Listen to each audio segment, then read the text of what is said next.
bersegera melaksanakan syariah secara kafah. Kenapa? Karena ternyata Islam itu agama sempurna. Islam itu agama yang lengkap. Masuk kamar mandi aja diatur, mau minum aja diatur, mau makan aja diatur, mau tidur aja diatur. Bahkan untuk bisnis pun ada aturannya. Assalamualaikum warahmatullahi wabarakatuh. Islam itu bukan sekedar sedekah. Kalau Islam itu ngomongnya sedekah aja, seakan-akan Islam itu gak ada judul lain. Ibarat orang bangun bangunan, semuanya pakai martil. Mau ngecat pakai martil. Benerin pintu pakai martil. Pasang genteng pakai martil. Kalau pasang genteng pakai apa? Ya pakai genteng, masa pakai martil? Kalau ngecat pakai apa? Ya pakai kuas, pakai cat. Jangan masa pakai martil. Jadi Islam itu bukan sekedar sedekah. Ya dikit-dikit ngomong sedekah. Semua solusi sedekah. Nggak bisa begitu. Islam itu nggak sekedar sedekah.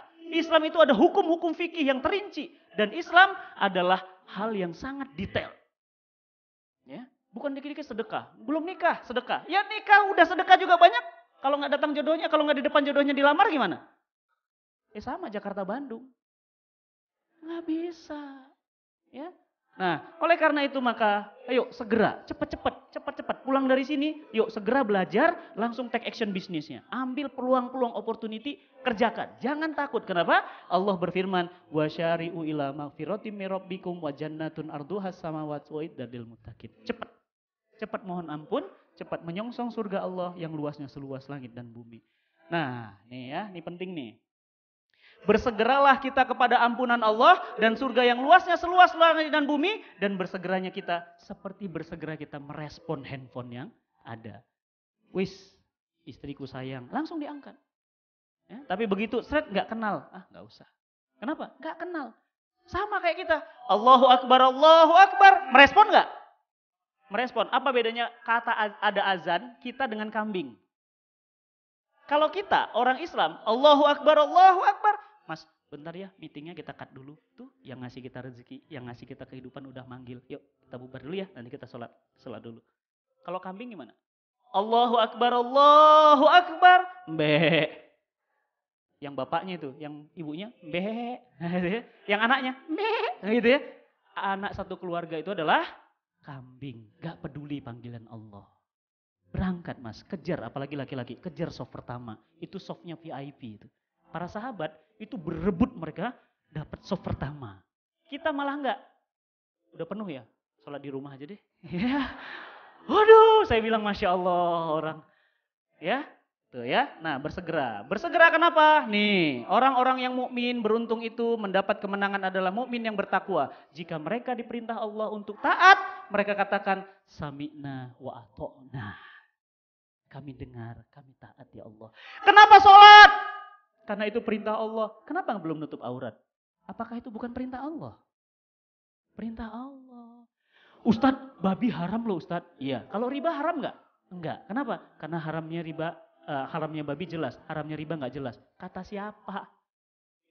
Coba buka di Quran. Itu ada kata-kata. Hurimat alaikumul mayyitat walahmul hinjir. Kami telah haramkan kepada kalian daging babi. Loh itu kan daging babi Ustaz. Riba gimana? Sama. Apa kata Allah? Wa halallahu bai'a wa haramu riba. Allah halalkan jual beli dan Allah haramkan riba. Gitu ya. Haramkan riba. Jadi jelas riba juga adalah haram. Apa itu riba Ustaz? Gak mungkin. Saya ingin menjelaskan semua tapi waktunya gak mungkin. Ya. Nanti bisa diskusi dengan saya di lain waktu. Ya. Nah dulu para sahabat radhiyallahu an ya, beriman dan segera melaksanakan ketaatan kepada perintah Allah dan Rasulnya. Sehingga mereka mendapatkan kedudukan yang mulia di dunia dan di akhirat. Lantas bagaimana dengan kita? Ya, ini hadis sebelum saya tutup. Hadisnya kita cek ya. Kita baca, seorang laki-laki berambut kusut dan berdebu menengadahkan kedua tangannya ke langit. Ya Rabbi, sementara makanannya haram, minumannya haram, pakaiannya haram, dan dikenyangkan, garis bawah ya, dikenyangkan dengan yang haram. Maka bagaimana doanya bisa dikabulkan? Saya alhamdulillah, saya sering sekali, saya berdoa, doa yang saya minta itu yang dikasih. Saya bilang sama Allah, ya Allah, ya Rabbi, hamba ingin anak laki-laki yang pertama. Dikasih. Ya Allah ya Robbi, hamba ingin istri yang solehah, yang cantik, yang pinter. Dikasih, duduk di belakang istri saya ada. Bener, nanti saya kenalin. Pinter, bener pinter, IPK-nya 3,95. Ya, itu D3-nya. S1-nya 3,98. Berarti nilainya apa? A semua. Terus saya bilang apa? Yang solehah. Benar solehah.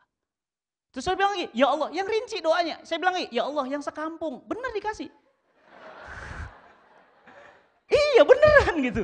Ya, jadi saya bilang, ya Allah ya Robbi, hamba ingin sekali membebaskan buta aksara Quran. Alhamdulillah, saya sudah membebaskan lebih dari 5.000 buta aksara Quran di Indonesia. Dan sekarang saya sama Mbak Peggy Melati Sukma mau membebaskan 10.000 buta aksara Quran untuk di Indonesia melalui program Dompet Duafa. Nanti bisa dicek di Twitter. Ya, jadi doa itu gimana cara mengabulkannya? Ya jangan makan-makan yang haram lah. Pakaian yang halal, cara makannya juga halal, semuanya enggak akan dikabulkan. Ya. Jangan mengikuti kebanyakan manusia. Nih kalau ngikutin nih lihat begini diikutin. Orang-orang kayak gitu diikutin cara bisnisnya, cara pakaiannya, cara pikirnya. Enggak perlu. Kenapa? Apa kata Rasul? Man tasabaha biqaumin fahuwa minhum. Siapa yang ngikutin satu kaum, dia adalah kaum itu. Lihat apa kata Allah. Dan kamu mengikuti kebanyakan manusia di muka bumi, niscaya mereka akan menyesatkanmu dari jalan Allah. Ya, jangan ngikutin kebanyakan manusia. Loh, ini di mana ini? Di Jakarta bukan? Bukan ya. Ini satu saudara Jakarta ya, namanya Bangladesh, India, ini daerah India. Lihat nih, ini kebayang ya yang di dalam gimana ya? Ya. Dan sesungguhnya kebanyakan manusia benar-benar hendak menyesatkan kalian dengan hawa nafsu mereka tanpa pengetahuan. Jadi jangan ikut yang banyak-banyak, kebanyakan. Orang bisnis ini ikut, orang bisnis ini ikut, orang jualan bakso ikut.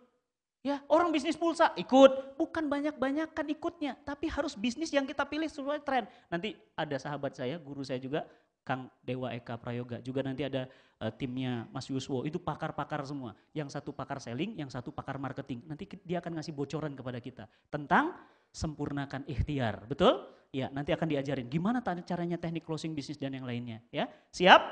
Siap, oke. Nah, hidup ini penuh pilihan. Di akhir pesan ini saya ingin sampaikan hidup ini penuh pilihan. Setiap pilihan ada konsekuensinya. Mau masuk surga, ada jalan. Mau masuk neraka, juga ada jalan. Mau bisnis berkah, ada jalannya. Mau bisnis yang haram, juga ada jalannya. Tinggal pilih saja, silahkan terserah. Ya, hidup adalah pilihan. Baik, di akhir pertemuan ini saya mohon maaf lahir batin, mudah-mudahan pertemuan ini bermanfaat. Ya, takwa itu sebaik-baik bekal, takwa dimanapun berada. Walaupun tempatnya sempit, tetap takwa kepada Allah Subhanahu wa Ta'ala. Walaupun kita sedang dalam keadaan susah, tetap takwa kepada Allah. Kenapa? Karena kita akan pulang kepada Allah Subhanahu wa Ta'ala. Terima kasih dan mohon maaf atas segala kekurangannya. Bagi yang punya Twitter, saya wajibkan follow Fatih Karim. Untuk meningkatkan follower gitu ya. Ini follow Fatih Karim. Nanti kita bisa diskusi lain dan ini ada forum tanya jawab, silahkan. Mudah-mudahan masih sempat. Nah, bagaimana bila kita berbisnis tapi menggunakan software atau program yang ternyata itu tuh bajakan gitu? Bajakan ya? Ya. Oke. Yang pertama saya jawab tentang bagaimana kalau kita bisnis tapi menggunakan barang-barang yang barang-barang ini secara zat halal, karena benda yang tidak ada dalil pengharamannya itu tetap hukumnya mubah. Jadi misalnya jual beli tadi baju ya halal. Nah ini bagaimana kalau bendanya ini benda bajakan ya. Jadi misalnya kita itu pakai software akuntansi MIOP misalnya. Ya, kita belinya itu kan kalau beli yang bagusnya itu edisi bagusnya itu mahal gitu ya. Nah bagaimana kalau kita membelinya itu dari versi bajakan. Berarti kan sama juga dengan membeli DVD bajakan. Berarti juga merek baju bajakan gitu ya. Nah jadi gini, yang saya pahami ya, kalau kemudian produknya itu KW dalam artian KW itu mereknya sama tapi kemudian ya barangnya itu sama tapi KW gitu ya. Jadi maksudnya dia kualitasnya itu kualitas kedua ketiga gitu. Itu yang saya pahami hukum fikihnya itu yang haram adalah memproduksinya. Kenapa? Dia tahu, contoh Samsung, ori. Antum bisnisnya apa? Samsung. Produksi Samsung KW. Mereknya Samsung. Haram hukumnya. Kenapa? Karena itu ada yang namanya hak cipta, copyright atau brand milik seseorang. Nggak boleh itu, dilindungi oleh hukum syara. Itu bisa kalau dalam undang-undang Islam bisa kena hukum pidana. Contoh, ada di sini yang bisnis namanya sate kabayan. Padahal sate kabayan itu sudah saya daftarkan ke hak cipta. Ternyata apa? Ternyata dia bisnis brandnya sate kabayan. Saya bisa laporkan ke polisi dan saya bisa nuntut orang ini agar dihukum. Kenapa? Karena mengambil hak saya. Nah, begitupun barang-barang yang mereknya sama tapi kita buat. Nah, sekarang bagaimana orang yang membelinya? Orang yang membelinya itu kaitannya dengan produk yang dibelinya. Maka produk yang dibelinya halal, digunakannya halal. Gitu. Jadi misalnya tadi ya kita beli Samsung, kita nggak ngerti kan? Begitu di toko Roxy, Mas, Samsung Mas. Oke, keluar. Ini kok agak murah? Si penjual bilang, saya nggak tahu Pak, pokoknya dari sana segitu. Beda 200, 300 gitu. Ya, ada produk yang begitu? Ada. Ya udah kita beli aja. Maka transaksinya halal. Itu yang saya pahami, ya. Jadi wallahu a'lam bishawab, yang haram itu yang menggandakannya itu. Ya, yang membuatnya itu, yang mendistribusikannya itu. Lah kita nggak mengerti kalau itu kemudian seperti apa, yang kita beli adalah barang yang kemudian barang zatnya halal, maka kita membeli barangnya itu adalah statusnya halal. Ya, wallahu a'lam bishawab. Nah, kemudian yang kedua tentang dropshipping, ya, dropshipper, ya. Dropship itu faktanya seperti apa? Coba, sama nggak dengan fakta yang saya pahami? Gimana Mas, fakta dropshipper? Sama nggak seperti makelar? Jadi gini, Ustadz tolong jualin handphone saya. Ya, tolong jualkan handphone saya. Kalau laku, Ustadz dapat nanti fee-nya 10% dari penjualan. Sama nggak dengan seperti itu? Kalau itu namanya makelar, samsaroh, itu boleh. Yang tidak boleh itu samsarohnya berantai. Mas, ini ada buku. Mbak ada buku Mbak. Dari saya 40%. Mbak pakai modal? Enggak. Namanya apa? Konsinyasi, betul? Nah, dapatlah 40%. Saya bilang, Mas, mau dapat duit? Ya, jualan buku saya. Berapa? Saya kan punya 40%. Saya bilang sama dia, untuk antum 20%. Datang dia lagi. Mbak, mau jualan buku? Mau, saya ada 20%, saya kasih lagi 10%. Nah ini namanya samsaroh ala samsaroh. Maklar memaklari. Ya, maklar memaklari. Nah ini kena, nggak boleh hukumnya karena ada dalilnya maklar memaklari nggak boleh. Jadi sampai rantai pertama kalau mau belinya kredit atau kemudian cash, baru kemudian kredit dan seterusnya. Caranya seperti itu. Ya, nah dropshipper itu setahu saya begini, biasanya bisnis online ya, ditaruh banyak rak, betul? Macam-macam produknya. Dia ada di rumahnya nggak? Nggak ada. Ya, kemudian apa? Ditelepon, Mas saya mau dong tas itu mereknya apa tuh tadi? Mereknya Zidane. Ya, berapa harganya? Harganya 70.000, ditransfer sama dia 70.000.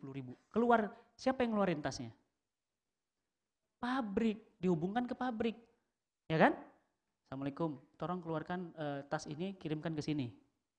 Dapat fee-nya. Kalau itu sama dengan fakta maklar, boleh hukumnya. Tapi kalau ternyata dropshipper faktanya nggak seperti itu, ya harus jelas faktanya. Saya nggak berani menghukumi kalau faktanya nggak jelas. Jadi dari mana sih orang dapat modal biasanya, gitu ya? Yang pertama biasanya dari hutang. Boleh nggak berhutang? Boleh nggak berhutang? Kata siapa? Kata saya. Hutang itu boleh, bahkan dalam kasus-kasus tertentu hutang itu sunnah hukumnya. Wih sunnah Ustadz? Oh iya, besok ngutang gitu. Tapi jangan main-main dengan hutang. Kenapa? Ini ada mayat, ya. Ini Rasul datang, kemudian apa kata Rasul kita? Luruskan shafnya, mau sholat jenazah. Apa kata Rasul? Allah, langsung turunkan. Wahai sahabat sebentar, ini mayat ini ada hutangnya? Ada ya Rasulullah. Sholatkanlah bagimu. Rasul pulang. Masya Allah. Rasul jijik sama mayat yang ada hutang. Rasul nggak mau menyolatkan orang berhutang. Jangan bangga dengan hutang. Apa yang terjadi? Jubah Rasul ditarik dan dikatakan sahabat yang lain, ya Rasulullah mohon sholatkan beliau. Kami yang nanggung hutangnya. Nah ini namanya hiwalah. Nanti belajar namanya pengalihan hutang. Akhirnya apa? Baru Rasul luruskan shafnya. Allahu Akbar.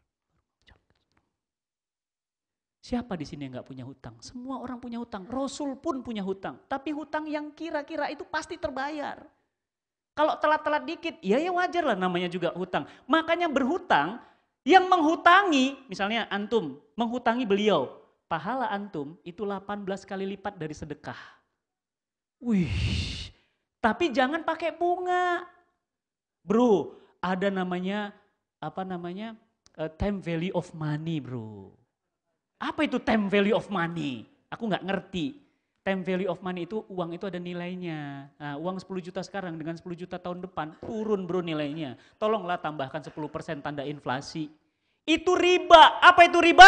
Dosa besar setara dengan menzinahi ibu kandung sendiri. Kenapa? Di dalam Islam hutang itu adalah ta'awun, saling bantu, kasih sayang. Ustadz tolong Ustadz, anak saya nggak bisa ujian besok. Loh kenapa mas? Iya Ustadz belum bisa bayar uang sekolah. Berapa? Butuhnya 2 juta sih Ustadz. Oh oke. Kapan mau diganti? Kalau 2 bulan gimana Ustadz? Jangan 2 bulan ya, kebetulan 2 jutanya mau saya pakai lagi bulan depan. Oke Ustadz, bulan depan. Boleh ya? Tuliskan surat ya, tanda tangan ya. Ya 2 juta, oke. Nih 2 jutanya, mudah-mudahan manfaat ya. Pahalanya 18 kali lipat. Jatuh tempo, begitu jatuh tempo dia ngubungin. Ustadz maaf, gaji saya belum turun. Kenapa? Saya di PHK Ustadz.